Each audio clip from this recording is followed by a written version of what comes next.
Good evening, good morning, good day to everyone who is here. This is a podcast where we are going to talk about food, or specifically the food scene in Dhaka, Bangladesh, which is a country in Asia. So, with me, I've got Safwan Kamal, Yeah. part of the computer science department here at Texas Tech University, born and raised in Dhaka, Bangladesh, our hometown. And yeah, you're here. Then on my left, I have Shihad Miajee, electrical engineering. See, not all South Asians are computer science majors, so yeah, burn those stereotypes. But yes, but yes, also from Dhaka, Bangladesh, and he's here to talk about the food scene back home here. And I'm your host, Alun Samal, or as folks like to call me, Sam here. Today we're going to talk about the food scene. So very quickly, big question. What is your go-to food from Dhaka and what makes it unique? I'll start from my right, Safwan. Um, I would say my go-to food from Dhaka would be kachi biryani.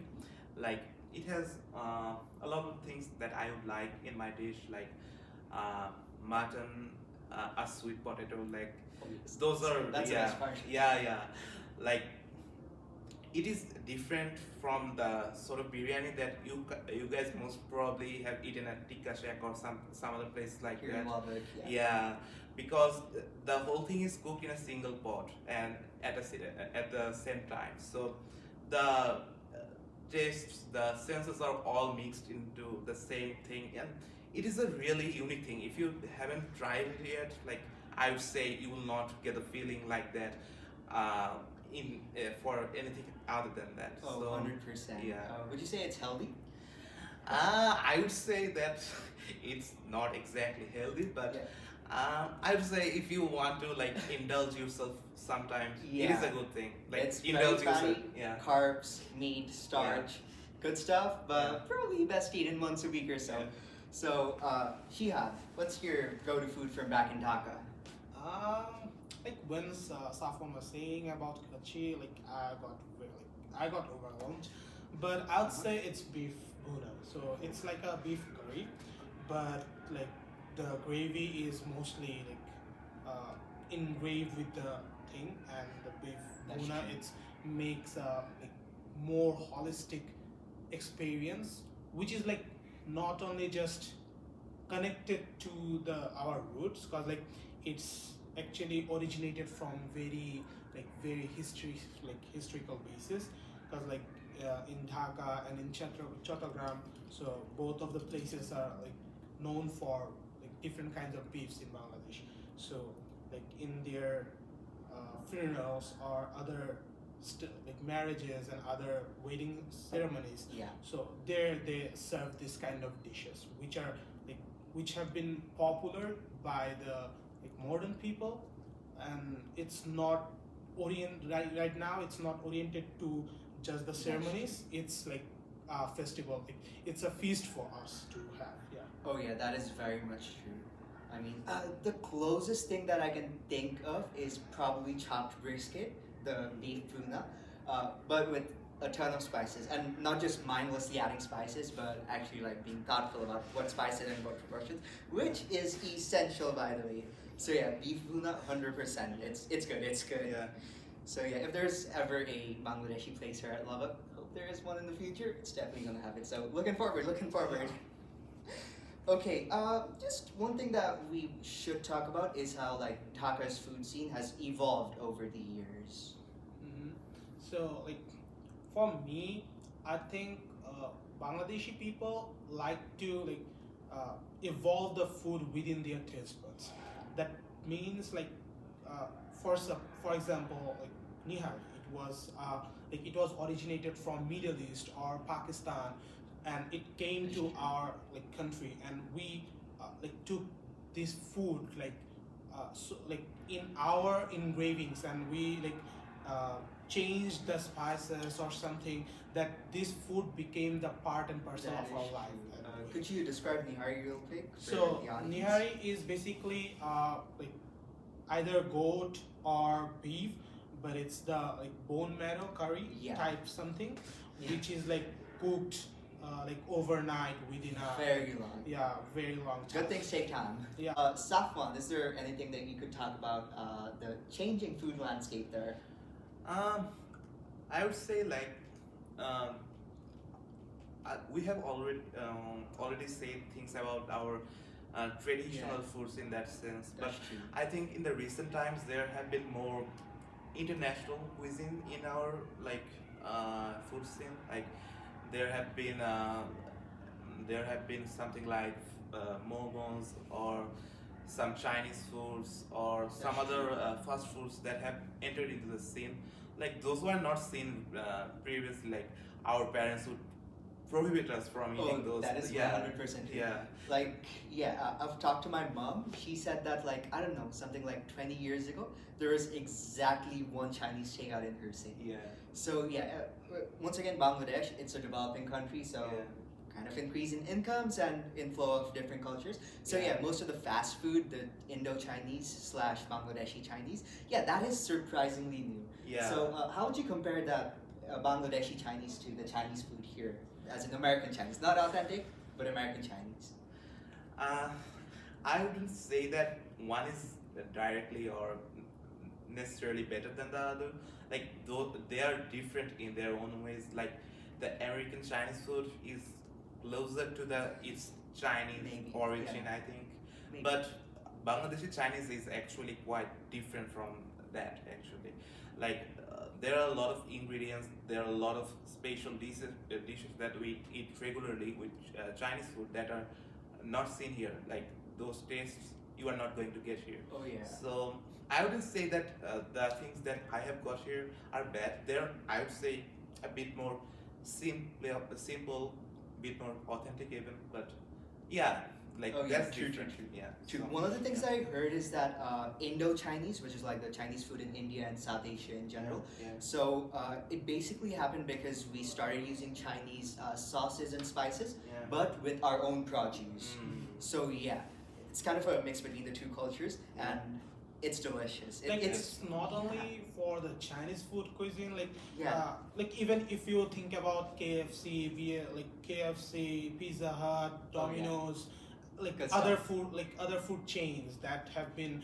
like originated from America itself. But when they went to Bangladesh and like Yeah. they served us, they didn't like stick to their own origin, right? That is they, so true. They Yeah. also evolved their pizzas. They also evolved their like other food items as like to make it more like suitable for our taste bud as well. Cause like we That are is so born true. and brought up with with a taste bud of with spices and other Yeah. stuffs. Yeah. So if they would stick to us like a specific taste bud that they have been trying in US, they might not like get that like Get people success in or the Bangladesh. success. That's Yeah. true. That's So they have been evolved their like recipes by default. Yeah. So I think that's the thing, because like in Bangladesh, when they are exploring a new market, they also like cater our taste bud as well. Oh yeah, that is true. Sure.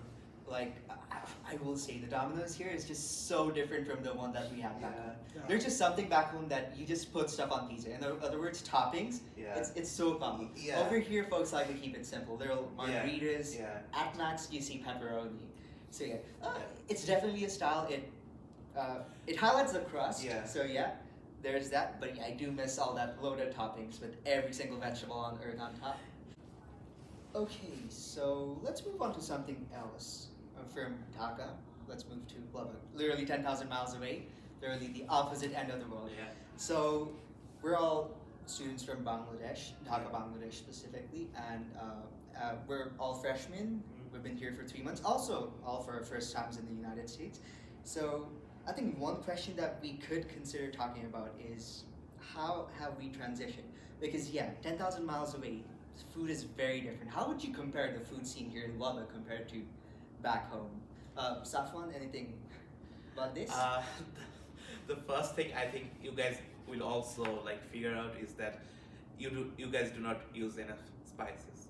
Like really, like you should use Well- more spices if you can. Really. Well, to be fair, I mean, we're in the South. There are Yeah. good spices. There are good Tex-Mex places here. Yeah. So there's cuisine. It's just a lot of the Tex-Mex places, in my opinion, are a little whitewashed. So yeah, they used to Yeah. know. But yeah, a couple days ago, I did actually eat at a proper Tex-Mex place, Mhm. and yeah, the spices there they went wild with the green Yeah. chilies. So yeah, if you need to find your place. Yeah.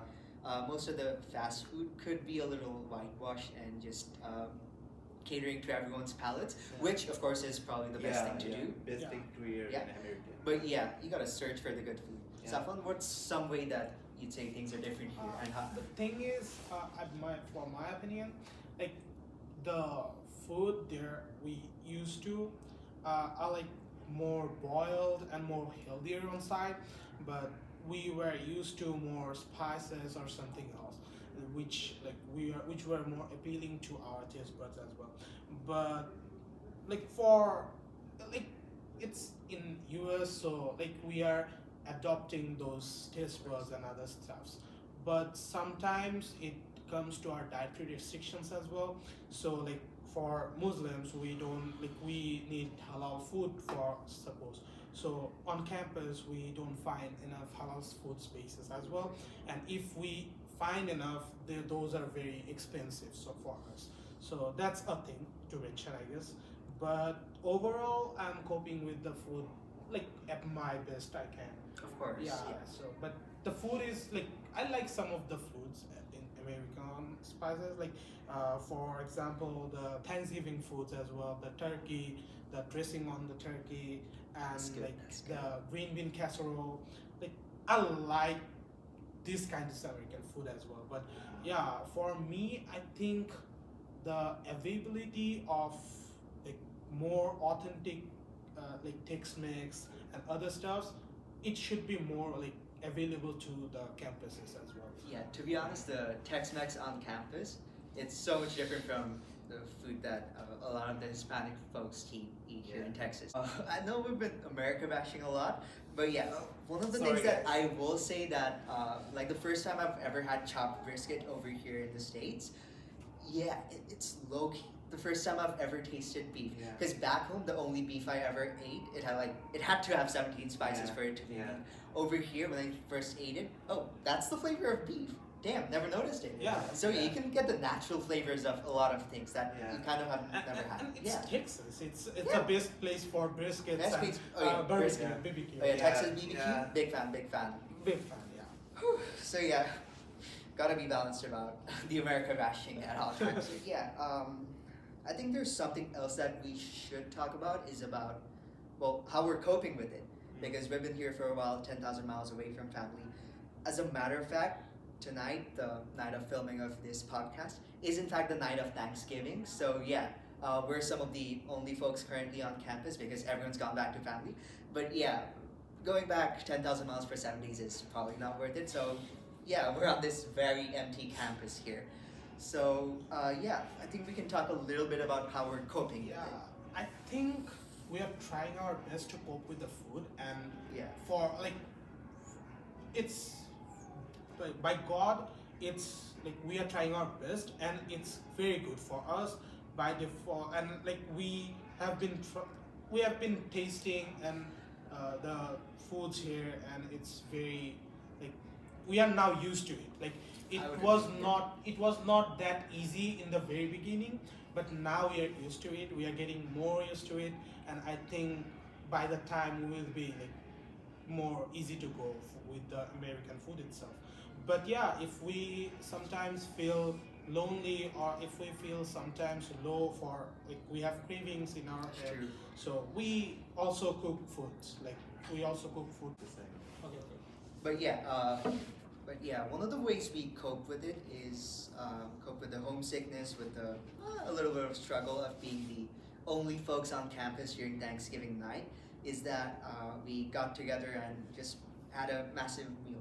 Like, there's no Bangladeshi places here in Lubbock, no restaurants, no nothing, unfortunately. So yeah, the only way you can have the food from back home, well, cook it on our own. So that's what we did tonight. So we got together Thanksgiving night, probably the only folks on campus, because Yeah. it is empty.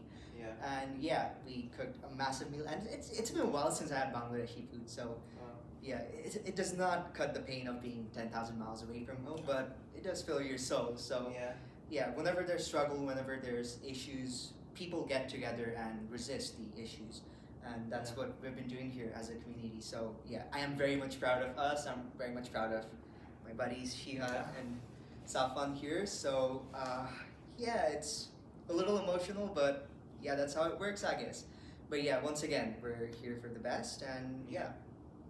Anyways, we won't drag it too long, so thank you so much if you're still here, still listening. Thank you for listening, because I know learning about totally different cultures, it might be a little hard to follow sometimes, and I would totally get it. But yeah, if you're still here, thank you so much, and yeah, good night, happy holidays, because it's on the way, and yeah,